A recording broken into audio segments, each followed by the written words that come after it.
One-tricking has proven to be a very simple and effective way to climb the ranks. Once you learn the ins and outs of your champ, you're able to focus so much more on the macro elements of the game that actually make you a better player. So that's why in today's video, we will be sharing with you all our top 3 champions to one-trick for every single role. If mastered, these champions are who our analysts believed have the strongest carry potential in the current meta. When it comes to one-tricking a champion, it's important they don't have a super high ban rate, so any champion with over a 20% ban rate was automatically disqualified from being featured. For example, Lee Sin has over a 30% ban rate right now. In other metas where Lee isn't such a broken pick, we would likely have had him in the top 3. However, it's just not practical to one-trick Lee when he's banned almost every game. As we're on the topic of one-tricking, which champion do you guys think is the scariest to play against if they're played by a one-trick? For me, Katarina one-tricks are always really annoying to play against. If played well, they can snowball super hard and always tend to get so many free kills off roam plays. Anyways, let us know down in the comments which one-tricked champion you fear playing against the most. So you don't miss out on any of the content we have planned, be sure to subscribe if you haven't already, and with that said, let's get right into it. Lots of skill expression, so much outplay potential, core items just buffed, and in a really great spot right now is Riven. With only a 3% ban rate, Riven is extremely accessible at the moment. Black Cleaver and Gore Drinker were just buffed in previous patches, which makes her an even more enticing pickup. Riven is one of those champions you either love or hate, there's not much in between. The mass mobility in Riven's kit, coupled with animation cancels, make her so rewarding if piloted well, and extremely frustrating to play against. All the little nuances Riven has to offer makes her a really fun champion to learn, but it will take time, which is why she's amazing to one-trick. The build is a Gore Drinker into Black Cleaver and Death's Dance. All 3 items were just buffed, so Riven players are very well off. Take Conqueror as the keystone with Triumph, Alacrity, and Last Stand. Secondaries are Transcendence and Gathering Storm. Another high mobility champion who's extremely good right now and has a very low ban rate is Camille. This is arguably one of the best times to spam Camille, as she's only banned in 3% of games, but has gotten so much stronger as of recent. The Divine Sunderer buffs in 11.11 have given Camille new life, so if you're still building Trinity Force, make the swap over.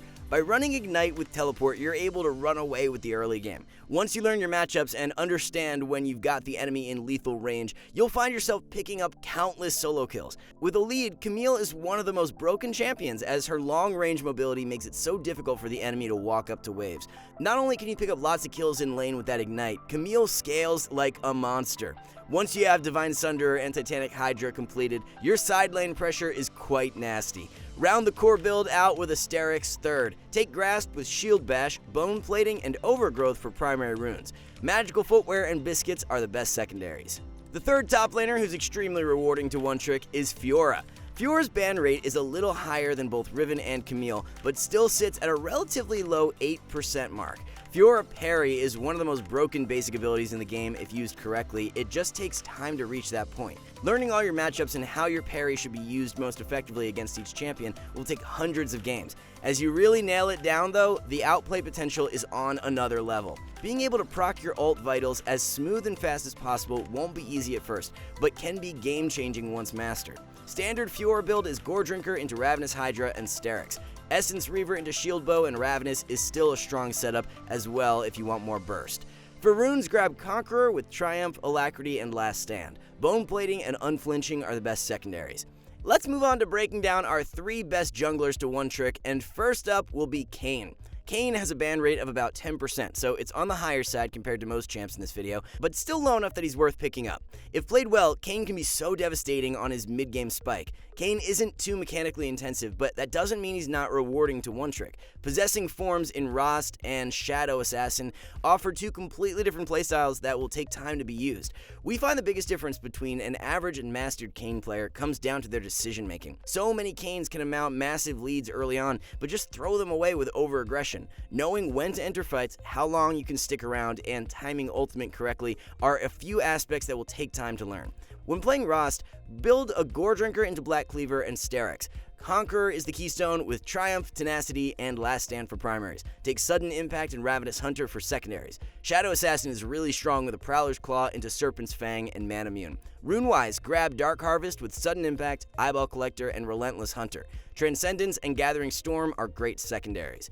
The best assassin jungler right now, who has some of the most outrageous snowball power for any champion, is Kha'Zix. Hovering around a 10% ban rate, you can get your hands on Ka in most games. Kha'Zix is so rewarding to one-trick because once you really learn the limits to the champion, you can steamroll with even the slightest of leads. Just like Kayn, it's not so much the mechanical aspect that takes time to learn on Ka. Learning how to play with an advantage and completely roll over the enemy with calculated aggression is what makes Ka so oppressive. Your average Kha'Zix may be able to get a nice lead going, but then doesn't transition it into anything and just gets outscaled. The build is Prowler's Claw into Serpent's Fang and Edge of Night. Pick up Dark Harvest with Sudden Impact, Eyeball Collector, and Ravenous Hunter for primary runes. Roll with Absolute Focus and Water Walking for secondaries. Recently buffed multiple times and in a really great state to one-trick is Zac. We have Zac in our S tier for jungle right now, and his ban rate is only 2%, so you'll have no issues at all picking him up. Playing against a good Zac one-trick is so frustrating because the gank angles he can fly in from to provide constant pressure is super impactful. Once you get a few points in E to extend the range, your gank potency is very high and can snowball your lanes out of control. Strategic use of passive and changing how you play based on its availability is a key factor that can take your Zac to the next level. The build is a Frostfire Rush into Warmog 2nd and Spirit Visage 3rd. Warmogs just saw some really great buffs, which is another reason we rate Zac so highly. Aftershock is standard for the Keystone with Font of Life, Conditioning, and Revitalize. Grab Inspiration for secondary with Freeboots and Cosmic Insight.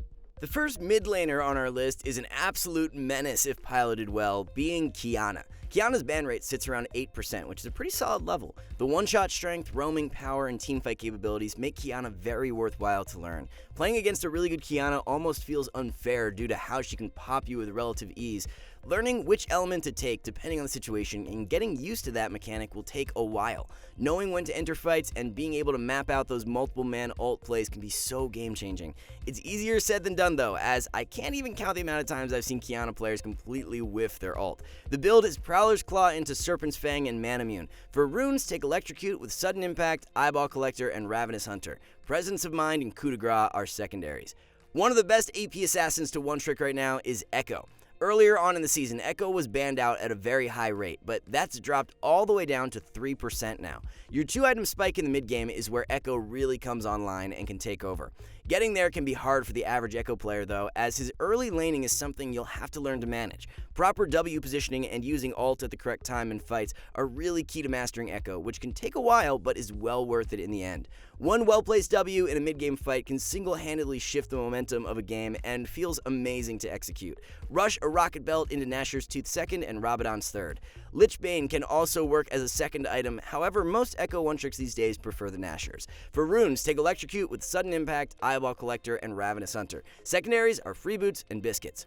Our third mid lane recommendation is a sure bet to tilt the enemy bot lane every single game, being Talon. After learning where your lethal damage lies, you can run away with games faster than any other mid due to the one-shot and roam strength. Consistently finding the level 2 solo kills and then being able to transition off of it will be so rewarding. Parkouring over walls opens up for so many creative roam angles and escape routes. Diving the enemy will eventually seem so simple due to the fact that you can just dip over walls after finishing them off.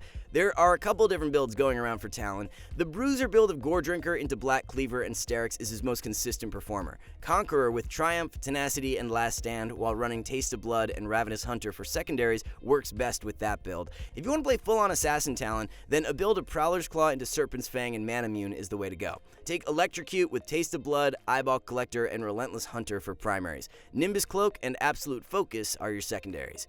Heading down to the bot lane, Jinx will be our first ADC recommendation. For a few patches, Jinx was insanely broken. She saw a tiny nerf, but is still super strong and only banned in 4% of games, which makes Jinx perfect to one-trick. Proper Flame Chomper positioning, understanding ultimate damage thresholds, and utilizing passive to its limits are a couple things that really take Jinx to another level. During teamfights, Jinx has the ability to do one of two things. She can pop off in 1v9 with all the move speed from passive resets, or she can get too excited off of one passive proc and sprint it down into the enemy team. There's a fine line for how aggressive you can play, but once you learn how to walk it, Jinx is a solo carry specialist. A sample full build is Kraken Slayer into Phantom Dancer and Infinity Edge. Hurricane is an alternative second item option against the heavy front line. Take Lethal Tempo as the keystone with Presence of Mind, Bloodline, and Coup de Grace. Magical Footwear and Cosmic Insight are secondaries. The second AD carry we really like as a good one-trick is Vayne. We have Vayne rated really highly at the moment, while our ban rate is at 8%, so it's a great time to pick her up. It's crucial to put a lot of games in on Vayne because there's tons to learn, from proper kiting to knowing when to tumble forward and so much more. It's really easy to spot a Vayne one trick because they don't try and make those hero plays in every single team fight, and if they do, it's always calculated. The stealth and mobility in Vayne's kit offers so much outplay potential, but it can also be a double-edged sword as you can end up playing too cocky and single-handedly lose games. Nonetheless, Vayne's kit is one of the strongest and most satisfying if mastered, so one-tricking her is well worth it. The core build is Kraken Slayer into Phantom Dancer and Infinity Edge. Press the attack, followed by Triumph, Alacrity, and Coup de Grace are Vayne's primary runes. Secondaries are Taste of Blood and Ravenous Hunter. To round out our top 3 for ADC, we have Jhin. Jhin is back in an amazing spot for solo queue and is only banned in 2% of games, which is huge. If you've been looking to one-trick Jhin, this meta is one of the best times to do so. Consistency in landing W and ult are what really make a great Jhin player. Patience and picking up on the enemy's dodge pattern will take some time to get down, but once you've got it, those snipe plays will be so satisfying. A combo like the Flash Q 4th shot is so impactful when executed properly, but it's pretty difficult to pull off without lots of practice. Knowing when to be in the thick of things using your autos to deal damage, or when to chill back and ult, is another big decision-making factor that can make or break a Jhin player. Standard build is Gale Force into the Collector and Rapid Fire Cannon. Lethality is slowly coming back into meta with a Prowler's Claw into Serpent's Fang and Sanguine Blade. Pick up Dark Harvest as the keystone with Taste of Blood, Eyeball Collector, and Ravenous Hunter. Presence of Mind and Bloodline are secondaries. Kicking off our 3 best supports to one trick is going to be Thresh. Thresh does hold the highest ban rate for any champion we'll feature at around 18%. This is definitely a bit on the higher side, but compared to Lulu, who sits at 40%, it's still manageable. Since Thresh has been nerfed a few times over the past patches, we feel that Riot won't be targeting him for a while, which makes him well worth putting the time into. From hook predictions to lantern mind games to flaying mobility spells, there's endless amounts of ways to express your skill on Thresh. The difference between an average Thresh and a mastered one is pretty massive, so spamming games and learning all the nuances will help you tremendously. A rookie mistake new Thresh players make is maxing E out second instead of W. You get way more value out of W max second, and the stats don't lie either. Thresh players who max W second win 53% of the time compared to E maxers at 48%. Locket or Shirelia's Rush into Zeke second and Knight's Vow third is the build. Take Guardian as the keystone with Font of Life, Bone Plating, and Unflinching. Biscuits and Cosmic Insight are the best secondaries. The second support who's a carry machine once mastered and therefore great to one-trick is Xerath. Fresh off some really nice buffs a few patches back, Xerath is back in a solid spot for support and a very powerful pick if piloted well. It's all about proper positioning and using your skill shots at the correct time to succeed with Xerath. Harassing the enemy ADC as their last hitting minions will help with your accuracy and provide lots of lane pressure once you have them poked out. Developing patience and picking up on the enemy's dodge patterns are so key and are what really makes a great Xerath. With all the long range poke, you can solo win lanes by yourself. It just comes down to execution. The core build is Luden's into Horizon, Focus, and Zanya's. Take Comet with Mana Flow, Transcendence, and Scorch for primaries. Presence of Mind and Coup de Grace are secondaries. And lastly, guys, if you're a support main who enjoys roaming, you should be taking the time to learn Bard. He holds the lowest ban rate for any champ in the video at only 0.7%. Bard is such an amazing support because no matter how practiced you are, there's always something you can look to improve on. Bard's also a champ you'll rarely get bored of, which makes him so great to one-trick. The timing of your ultimate and using it in the most optimal way based on the situation is something that takes countless games to master. Choosing correct roam timings and eyeing out those multi-man stuns are 2 other elements that make or break a Bard player. You can't really just pick up Bard and expect immediate results, which is why one-tricking him is very useful. There are many viable Bard builds at the moment, but a Locket into Cosmic Drive and Frozen Heart is one of the best. Guardian is the keystone with Font of Life, Bone Plating, and Revitalize. Zombie Ward and Relentless Hunter will be your secondaries. And remember, if you want to improve fast and get the rank you've always wanted, then check out SkillCapped.com, link in the description below. Alright guys, now you're completely up to date with our top 3 champions to one-trick as we reach the midway point of Season 11. For more content like this down the road, be sure to subscribe if you haven't already. Thanks so much for watching, good luck with your solo queue endeavors, and we'll catch you back soon.